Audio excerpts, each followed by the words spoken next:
வணக்கங்களே, மீண்டும் உங்களைய நம்ம தமிழ் டிலைட்டோட டிலைட் ரிவ்யூவில் சந்திக்கல ரொம்ப சந்தோஷங்க. இன்னைக்கு ரொம்ப ரொம்ப ஒரு இம்பார்ட்டண்டான ஒரு நமக்கு ஒரு மகிழ்ச்சி தகுந்த ஒரு ரிவ்யூங்க இந்த ரிவ்யூ. ஏன்னா இது நம்மளோட தமிழ் டிலைட்டோட 100வது டிலைட் ரிவ்யூங்க. இந்த படம் தாய் கிழவி. அதில் நாங்கள் அந்த தாய் கிழவி படத்தை வந்து 100வது ரிவ்யூ சொல்கிறதுல நாங்கள் வந்து ரொம்ப ரொம்ப ஹாப்பியாக இருக்கோம்.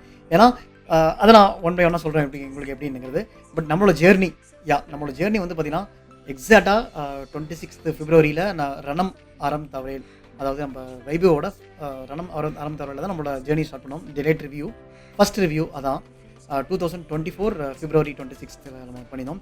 ஸோ இப்போது மார்ச் 3 மேபி இதை போஸ்டிங் வரப்போ 5th 6th இருக்கலாம். ஸோ மார்ச் ஃபஸ்ட் வீக்கில், அதாவது எக்ஸாக்டாக ஆஃப்டர் 2 இயர்ஸ்க்கு அப்புறம் நம்ம தமிழ் டிலைட்டோட 100வது ரிவ்யூ உங்களுக்கு நான் ப்ரெசென்ட் பண்ணுறது ரொம்ப சந்தோஷமாக இருக்குங்க. இந்த 100வது ரிவ்யூங்கிறது அப்கமிங் டேஸில் 1000மோ 10,000மோ 1,00,000மோ எப்படினோ போகட்டும். அதுக்கு உங்களோட ஆதரவு எங்களுக்கு எப்பயுமே வேணுங்க. இந்த ரிவ்யூ எப்பயுமே வந்து நம்ம வந்து ஒரு ரிவ்யூவாக சொல்லாமல் அதை வந்து நம்ம வந்து நல்ல படமா கெட்ட படமா அப்படிங்கிற அலசாமல் நம்ம ஒரு ரிவ்யூ கொடுத்தோம்னா அது கண்டிப்பாக வந்து அந்த படம் நல்ல படமாக தான் இருக்கும். ஈவன் தோ அது கெட்ட படமாக இருந்தாலும் அதை வந்து மக்கள் ஈஸியாக புரிஞ்சுப்பாங்க அப்படிங்கிறது. ஸோ ஒரு முக்கியமான இம்பார்ட்டண்டான படம்னா கண்டிப்பாக அந்த படத்தை நம்ம வந்து ரிவ்யூ கொடுத்துருப்போம். இடையில ஒரு 1-2 படங்கள் மட்டும் தான் மிஸ் ஆகிருக்கும். பட் ஆனால் மேக்ஸ் டு மேக்ஸ் இந்த 2 வருஷத்தில் நம்ம வந்து முடிஞ்ச வரைக்கும் எல்லா லாங்குவேஜ்லேருந்தும் முக்கியமான படங்கள் நம்ம வந்து கொடுத்துருக்கோம்.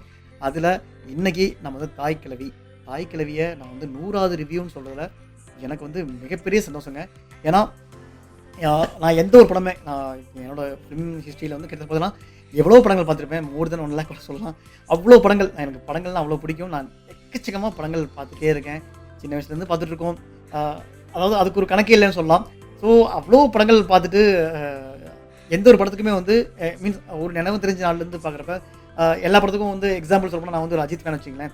Ajith fan, Simbu fan. So அவங்க படமாக இருந்தால் மேபி சம்டைம் விளையாட்டுக்கு 5க்கு 4.5 கொடுக்கலாம் அப்படிம்பேன். ஸோ எந்த ஒரு படத்துக்குமே 5 out of 5ன்னு மைண்டில் எனக்கு வந்ததே கிடையாது. ஃபஸ்ட்டு நான் வந்து மனப்பூர்வமாக ஒரு படத்துக்கு வந்து இந்த படத்துக்கு 5 out of 5, அதாவது இது வந்து ரேட்டிங்கே கொடுக்க முடியாது, அப்படி ஒரு தனித்துவமான ஒரு படம் அப்படின்னு நினச்சதுன்னா இந்த தாய் கிழவி தாங்க. டைரக்டர் இந்த படம் வந்து அவருக்கு வந்து ஃபஸ்ட்டு படம்னு சொல்கிறாங்க. என்னால் நம்பவே முடியாது. என்னால் இல்லை, யாராக இருந்தாலும் அவங்க வந்து நம்பவே முடியாதுங்க. அவ்வளோ அருமையாக வந்து இந்த டைரக்டர் வந்து ஒர்க் கொடுத்துருக்காரு. ஸோ இவர் தான் வந்து சிவகார்த்திகேயனோட அடுத்த படத்துக்கும் டைரக்டருங்கிறப்ப பேச வார்த்தை இல்லைங்க. கிட்டத்தட்ட அதாவது இந்த படம் வந்து எப்படின்னா ராதியாவுக்கு ஒரு திருப்புனைன்னு சொல்ல முடியாது. ராதியா வந்து எவ்வளோ படங்கள் விருது வாங்கியிருந்தாலும்